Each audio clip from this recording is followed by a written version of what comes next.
Welcome back. I'm the Watch King. On this video, we're going to be talking about 3 subjects that bother me. We could make this a series if you guys like it, but these are 3 subjects that brought up actually recently, just working, right? And what I do. A client reached out for the first one, a great guy, and the next 2 just I see it all the time. So let's hop straight into it. First thing is the 36 millimeter watch.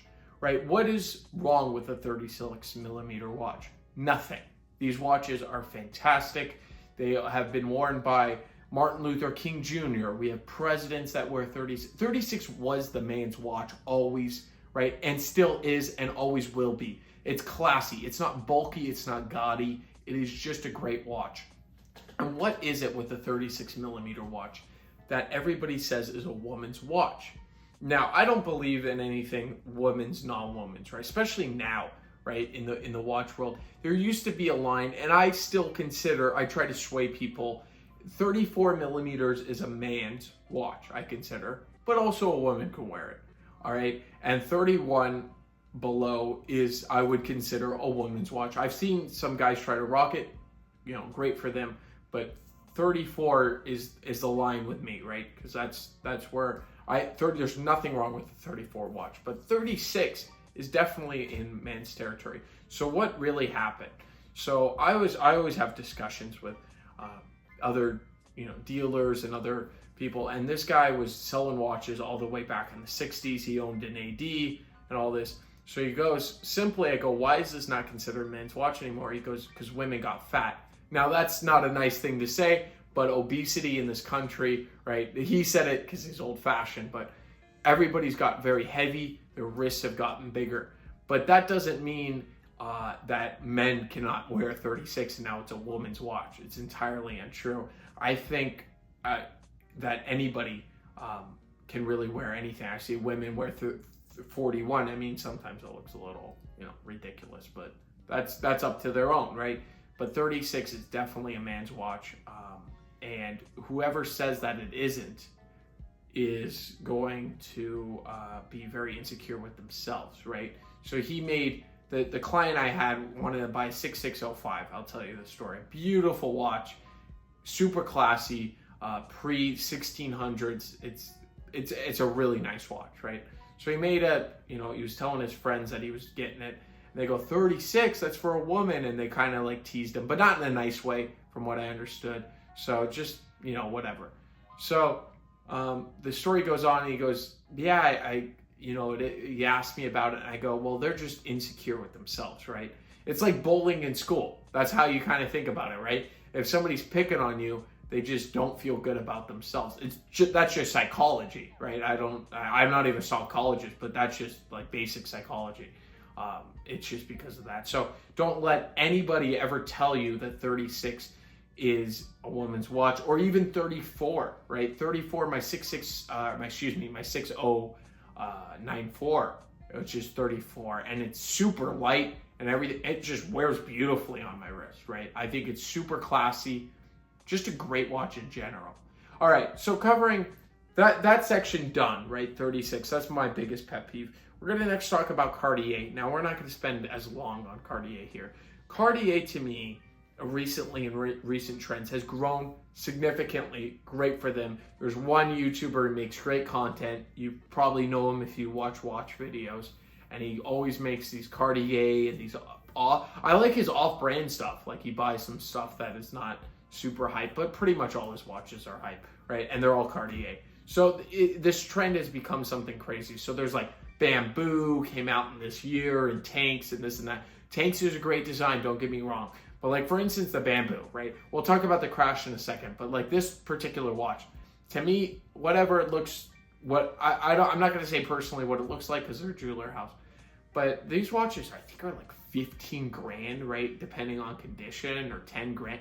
It's a ridiculous amount of money, in my opinion, for a watch that's not that special. It's not in-house. They use cheap movements, hand wind.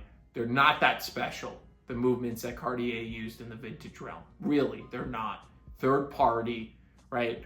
At least Rolex put more of an effort, right? They kind of had to deal with Aigler, so it's more in-house, but that's a whole other story. So forget that. Cartier did not make anything high horology, especially in the vintage realm. And these watches are going for crazy money. So this is not what bothers me, that the Cartier goes for crazy money. The part that bothers me is everybody doesn't care about, you can get Pateks for 7, 6, even $5,000. Some really nice solid gold Pateks in these ranges that nobody really cares about because everybody's buying the friggin' Cartier that to me doesn't even have good quality part. I mean, it's just crazy, right? So there's opportunity. I just made a video on my Square Rolex pre-Cellini, right? That watch is $3,500 in my store.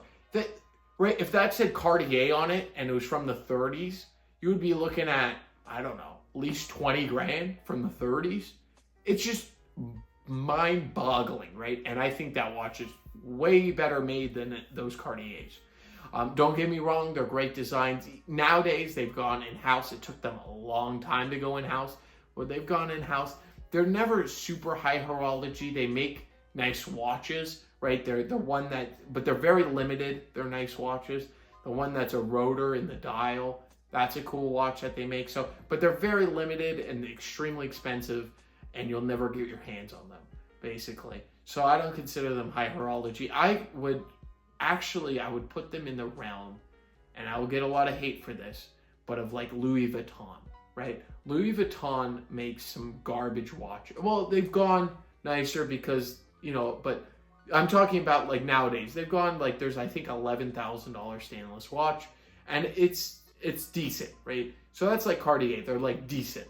And then on their super high end, they make these crazy complications, different design language, and I prefer Cartier. But at the same time, it's not worth the hype at all. They're looking to Patek, look into Rolex, look into Vacheron, and look into, I guess even AP, right? AP has some AP is underrated also. Look at those 4 brands before you buy a Cartier. So the last one I'm going to mention here is these nicknames. These nicknames are driving me crazy. There's one guy in particular, and that's all his content is about. He's naming these nicknames. He's a guy in the corner in the shorts. I don't even know his name. I wouldn't say it anyway because I don't want to bash anybody.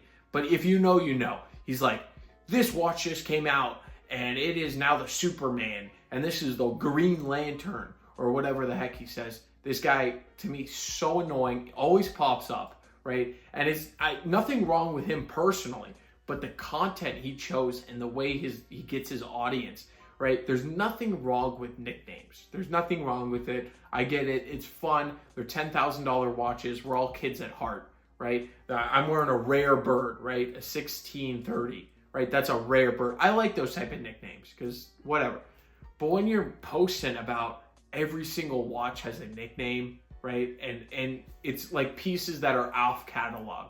This guy's talking about how this is a Superman because it's all the bezels. It's the GMT Suru. That's what the name of it is, a Suru.